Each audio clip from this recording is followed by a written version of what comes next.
ओम।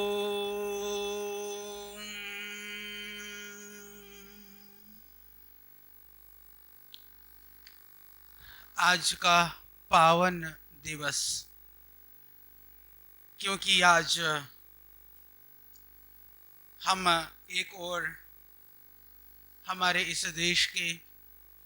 यशस्वी, जिनको हम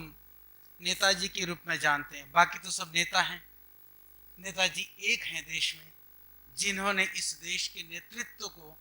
आगे बढ़ाने के लिए जो अपना बलिदान दिया,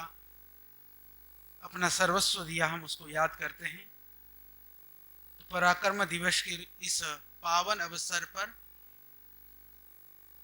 पराक्रम के इस सेवा संकल्प के प्रारंभ का भी आप सबको बहुत शुभकामनाएं। आज प्रातः काल से आप सभी बहुत ही धैर्य के साथ मंचस्थ पूज्य संतों को, पूज्य हमारे महापुरुषों को सुनने के लिए उपस्थित रहे। हमारा सौभाग्य है कि हमको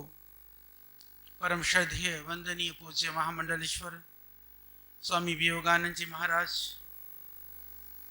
जो हिमालय के तपस्वी हैं, जिन्होंने वर्षों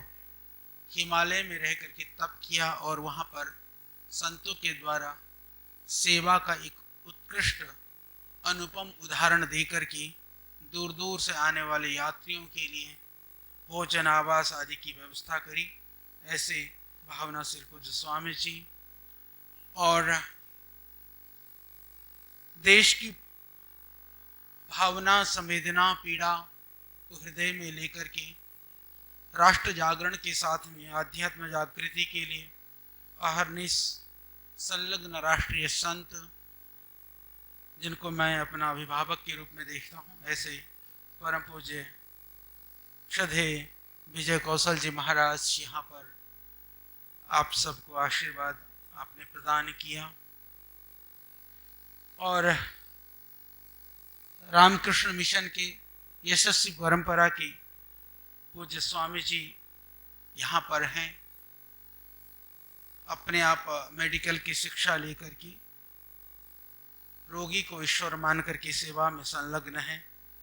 इसी तरह से गौ माता की सेवा के द्वारा लोगों की पीड़ा को दूर करने के लिए संलग्न ऐसे पूज्य स्वामी ईश्वरदास जी, और हम सब के अग्रज, दिशा दर्शन, निर्देशन और उद्बोधन, जो आपने बिल्कुल प्रखरता के साथ में अपनी वाणी को, अपने शब्दों को हम सब के लिए जिन्होंने रखा, ऐसे हमारे अग्रज, क्योंकि अग्रज इसीलिए भी हैं, मैं बाद में कृष्ण हूँ, आप पहले कृष्ण हो। तो आदरणीय डॉक्टर साहब को मेरी बहुत बहुत आपका वंदन, अभिनंदन, और आपका मार्गदर्शन भी मिलता है और अग्रज की तरह से ही मिलता है। और मेरा सौभाग्य है और हमारी आंतरिक आत्मीयता समय पर उसकी पहचान होती है। मैं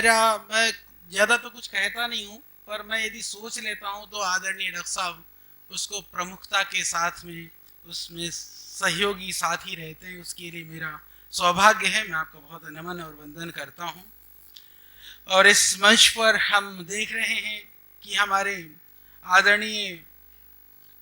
बड़े दिनेश जी, आप बड़े ही रहेंगे, ये बड़ी बात है, और बड़े भी हैं तो बहुत ही, क्योंकि संरक्षक के रूप में आप सेवा दे रहे हैं विश्व हिंदू परिषद में, हम सब जानते हैं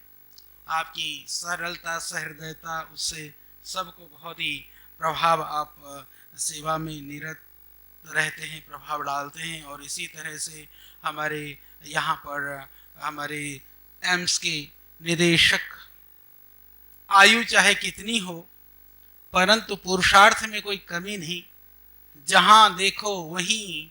यत्र तत्र सर्वत्र चिकित्सक को सब जगह दिखनी चाहिए, ऐसे डॉक्टर साहब जहां आप देखें वहीं दिखाई देते हैं। इतनी ऊर्जा के साथ में, इतनी क्रियाशीलता के साथ में लगे हैं और ऋषिकेश एम्स को आज राष्ट्रीय हॉस्पिटलों में या एक तरह से कहें कि एक नक्शे पर लाने में आपका बहुत बड़ा योगदान है। इसी तरह से हमारे इस दिव्य प्रेम सेवा मिशन को एक अद्भुत स्वरूप प्रदान करने के लिए जो लगे रहे आदरणीय श्री शिव प्रकाश शुक्ल जी, जो शुरू से ही जुड़े हुए हैं, और साथ में मंच पर, क्योंकि ये हमारे बाकी तो कुछ हम मैं भी थोड़ा दूर से हूँ, पतंजलि तो दूर है, बाकी तो हमारे आदरणीय मंत्री जी ये व्यवस्था में क्योंकि परिवार की तरह से भी हैं, ये मंत्री के नाते हरिद्वार शहर के नहीं उत्तराखंड के संरक्षक भी हैं, और आप भी सब जगह आदरणीय मदन जी, शायद ऐसी कोई सभा हो, चाहे सुख हो चाहे दुख हो, हमेशा लोगों के मध्य में पहुंच करके सहायता और सद्भावना प्रदान करते हैं। ऐसे आदरणीय मंत्री हमारे कौशिक जी और हमारे मंच के सम्मुख जितने भी हैं सभी आदरणीय हमारे प्रिय मेरे अत्यंत आत्मीय भाई आशीष जी। मैंने कहा भैया कौन आएंगे, बोले आचार्य जी, हमने सिर्फ छांट करके ही बुलाए हैं। तो आप सब छटते हुए तो नहीं, वो तो आप कह सकते हैं, पर मैं चुने हुए कह सकता हूं। ये चुने हुए हैं और पूरे देश से चुन करके आपको आमंत्रित किया गया है। मैं एक साथ में, क्योंकि ये हमारी आंतरिक बैठक या सभा कह सकते हैं, तो उन चुने हुए पुष्पों में से, क्योंकि कह रहे धन्यवाद भी मुझको कहना हमारे आदरणीय संचालक महोदय, तो मैं साथ साथ दोनों काम निपटा दूंगा, क्योंकि चुने हुए इसलिए आप हैं कि मैं देख रहा था, देखिए हम भी आशीष भैया के साथ में हम लोगों का जो संपर्क है, संवाद है, वो पिछले मिशन की स्थापना से पूर्व का है। क्योंकि जब कुछ साधन हो जाते हैं तो साथी मिल जाते हैं, पर जैसे पूज्य महाराज श्री कह रहे थे कि जब फूस की भी जरूरत हो तो साथी बिरले ही मिलते हैं। उस समय के जो हम लोगों का संबंध रहा, पूज्य स्वामी जी बैठे हैं, योगानंद जी महाराज, हम पूज्य स्वामी अपरोक्षानंद जी के आश्रम में उधर रहते थे, स्वामी जी के यहाँ भी कभी कभी भंडारा खाने जाया करते थे। तो उस जमाने से, क्योंकि जो व्यक्ति, मैं यदि आशीष भैया की बात करूं, मैं एक ही बात कह सकता हूं कि जो व्यक्ति अपने अतीत को नहीं भूलता है वो कभी जीवन में विचलित हो नहीं सकता। जिसके हृदय में अपने अतीत को लेकर के, क्योंकि मैं भी पूज्य संतों के चरणों में बहुत सारी जगह घूमता रहता हूं, तो कई बार हम इधर उधर, जैसे जिन्होंने कभी टीवी नहीं देखते, हमको जानते नहीं, ऐसे भी साधु महात्मा हैं, तो एक पूज्य संत के पास हम गए, उनसे हमने ऐसे बैठ करके, पूज्य महाराज श्री हमको कुछ बताइए। उन्होंने कहा कि ये बताओ कि उन सब श्वेत वस्त्रों में, उनको पता नहीं कि मैं कौन हूं, जैसे उनको परिचय हो जाता है तो लोग फिर परिचयात्मक ढंग से बात करते हैं, जिनका परिचय ना हो तो उनके लिए बिल्कुल अलग बात होती है। उन्होंने कहा कि ये बताओ ब्रह्मचारी जी, जब अपने घर छोड़ा था, जिन भावनाओं के साथ में अपने परिवार को त्यागा था कि मुझे समाज के लिए, राष्ट्र के लिए, देश के लिए क्या करना है, मेरे मन में ये भावनाएं हैं, क्या आज भी आप उन्हीं भावनाओं के साथ आगे बढ़ रहे हो या वो भावनाएं बदल गई हैं? बात तो छोटी थी पर बात बहुत बड़ी थी। कभी कभी यात्रा तो बहुत जोरों से शुरू होती है, भावनाओं का उद्वेग, आवेग और उमंग जो है बहुत जोर मारता है, परंतु कभी कभी दुनिया की जो चकाचौंध कहें या संसार की प्रलोभन या परिस्थितियां फिर और कहीं लेकर के जाती हैं, क्योंकि उन भावनाओं में और संकल्प की शक्ति के अंदर सुखद अनुभूति की जगह पर साधना में और दूसरी चीजों में सुख की अनुभूति होने लगती है। परंतु धन्य है वो उसी दृढ़ता के साथ उस पथ पर यदि आरूढ़ होते हैं तो दुनिया में परमात्मा उसका सहाय करता है, इसमें किंचित मात्र भी संशय नहीं। और उसका ही यह उदाहरण आप कह सकते हैं दिव्य प्रेम सेवा मिशन का। संजय जी बैठे, पूरी टीम बैठी है, बहुत सारे भाई बहन जो यहाँ पर बैठे हैं शुरू से जुड़े हुए हैं उन्हीं संवेदनाओं और उन्हीं भावनाओं से। और यह भी क्योंकि मेरे मन में भी एक बात थी कि यहाँ पर जितने भी, जैसे पूज्य डॉक्टर साहब ने कहा कि एक भाग पूरा हो चुका है, मैं भी ये कहना चाहता हूँ कि पहली प्राथमिकता में वो मूल संस्था जो दिव्य प्रेम सेवा मिशन का जो वंदे मातरम कुंज है, सेवा कुंज है, वहां के बच्चे, यानी वो धरा है जहां से इन बच्चों को भी हम तैयार कर करके एक एजुकेशन के लेवल पर लेकर के आए, वह भी इसके साथ साथ में उसको भी उतना ही मजबूती के साथ रख करके चलेंगे, ये मुझे पूरा विश्वास है, क्योंकि वह आधार है। उस आधार को किसी तरह से हमको कमजोर नहीं होने देना है, तो उसके बाद में यह भी बहुत आगे बढ़ेगा। और हर तरह से हम तो पतंजलि और मैं दिव्य प्रेम सेवा मिशन को कभी अलग हम नहीं मानते हैं, हम हमेशा हर तरह से साथ में हैं। और आप सबके लिए भी यही मैं आह्वान करना चाहता हूं कि ये आपको लगता है कि आप इतना कर सकते हैं, उससे थोड़ा सा ज्यादा कर लेना। जैसे हम आयुर्वेद की दृष्टि से कहते हैं ना, भोजन कितना करें, भाई तुमको लगता है तुम 3 रोटी खा सकते हो, एक कम खाना, 2 खाओगे तो स्वास्थ्य ठीक रहेगा। इसी तरह से देने के लिए आपको लगता है कि आप 1 लाख रुपए दे सकते हैं, आप 1.25 दे देना, 1.5 दे देना, तो फिर वित्त का सेहत ठीक रहेगा।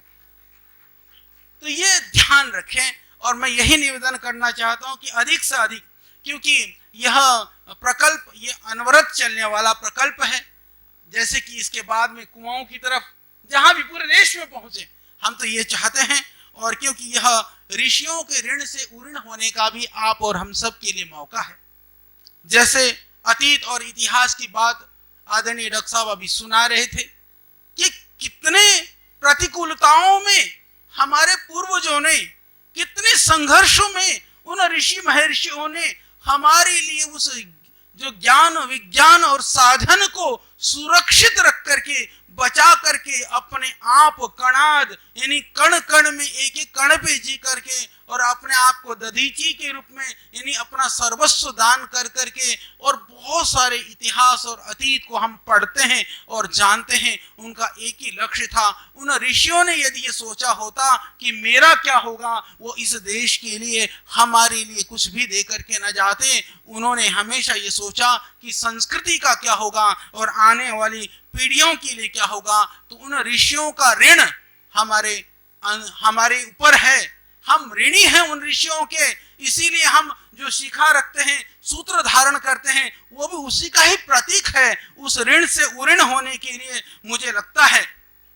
कि ये एक सुंदर अवसर है कि हम उन परंपराओं के साथ में उसके ऊपर गर्व करते हुए, उसके ऊपर अपनी भावनाएं व्यक्त करते हुए, उन परंपराओं के जो संवाहक हैं, उन परंपराओं में जो लोग लगे हुए हैं, उन लोगों के लिए हम कुछ अपना कंट्रीब्यूट करें। अपने लिए नहीं, मैं कहना चाहता हूं कि आगे आने वाली पीढ़ियों के लिए ये हमको सहयोग करना चाहिए। पुनः मैं आप लोगों से आह्वान करते हुए कि अधिक से अधिक आप स्वयं सहयोग करें और बाकी लोगों को भी आप इसके लिए प्रेरित करें, जिससे कि यह अभियान समय से पहले पूरा हो और एक भव्य और दिव्य स्वरूप के साथ में यह लोगों के लिए और यहाँ के आसपास के लोग हों, चाहे गरीब लोग हों, चाहे दूर दूर के हमारे पहाड़ की या उत्तराखंड की जो विषम परिस्थितियों में जिन बच्चों को शिक्षा या रोजगार के साधन उपलब्ध नहीं हो पाते हैं, उनको यहाँ से ऐसी शिक्षा मिले,